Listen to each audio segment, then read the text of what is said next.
جی اسد صاحب، کیا مشکلات پیش آنے والی ہے میاں محمد نواز صاحب کو آنے کے بعد؟ ظاہر ہے سیج جو ہے پھولوں کی تو نہیں ہے نا، ہر طرف کانٹے ہی کانٹے ہیں سر.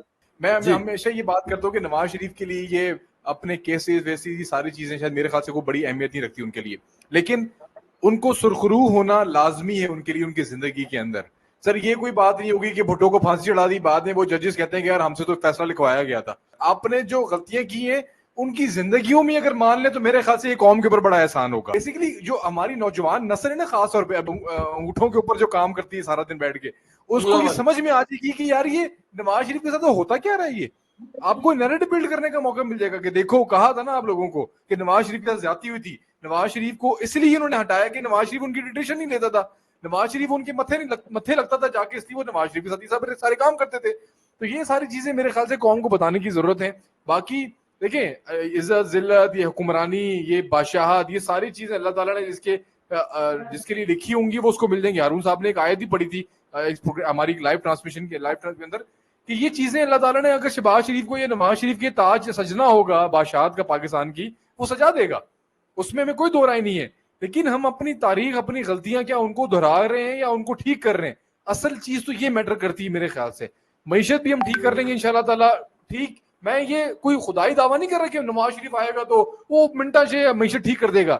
اس کی ہسٹری ہے، اس کے پاس ایکسپیرینس ہے اس چیز کا، اور اس نے یہ سب کچھ کر کے دکھایا ہے. تو میں یہ دعوے سے کہہ رہا ہوں کہ وہ دوبارہ کر کے دکھائے گا.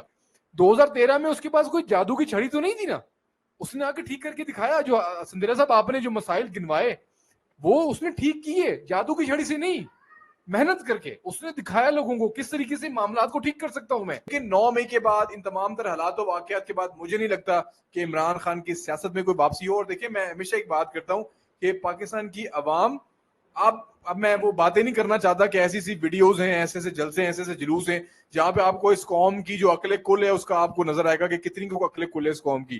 کیسی کسی باتوں کو یقین کر لیتے ہیں، کیسے کیسے واقعات کہانیاں سنائیں آپ قوم کو، یہ قوم اس رستے پہ چل پڑتی ہے. تو میرے خیال سے ہمیں جو سیانے ہیں اس ملک کے، جو شاید ٹھوکر کھا کے سیانے بن گئے یا بڑی غلطیاں کر کے سیانے بن گئے، میرے خیال سے ان کے ساتھ چلنا پڑے گا آپ کو. ان کو سمجھ میں آ چکی ہیں چیزیں، اور میں بھی لوگوں کو یہ باتیں ہی سمجھاتا ہوں کہ آپ کو اگر لگتا ہے کہ عمران خان کا کوئی فیوچر ہے، مجھے نہیں لگتا عمران خان کا فیوچر ہے. ہاں زندہ رکھنے کے لیے کچھ چھوٹی موٹی گیمیں شیمیں چلتی رہیں گی. تو سیاست تو یہی ہے، آپ کو نہیں پتا ہوتا کہ کون آپ کا ہے، کون سگا ہے، کون آپ کا ہے، اور کون آپ کے میڈیا پہ آگے کون کیا گیم کھیل رہا ہے، میڈیا میں کیا گیم چل رہی ہے، اسٹیبلشمنٹ کیا گیم پلان کر رہی ہے 2024 کے الیکشن کے لیے. ہمیں بظاہر یہ لگے کہ شاید اسٹیبلشمنٹ خلاف ہو گئی ہے، لیکن آپ کو کیا پتا کہ بہت ساری چیزیں انڈر کور کیا چل رہی ہیں، گیم پلان کیا چل رہا ہے. اب اوور آل پکچر دیکھی جائے جو پاکستان کو لے کے، پاکستان کی سالمیت کو لے کے، جنہوں نے پاکستان کو نقصان پہنچا دیا ہے، جنہوں نے 9 مئی کے کردار ہیں، جنہوں نے پاکستانی فوج کو اس نہج تک پہنچا دیا، میرا نہیں خیال کہ ان میں اگر کوئی ذرا بھی چھوٹا موٹا کوئی سیانا ہوگا نا ہمارے ایسا، کوئی بڑے بڑوں کی تو بات نہیں ہم کر رہے، ان سے مقابلہ نہیں ہے ہمارا، اگر چھوٹا سیانا بھی ہوگا نا وہ سمجھ چکا ہے کہ پاکستان کو کس ڈائریکشن میں لے کے جانا ہے اور پاکستان کی خیر خواہ کون ہے.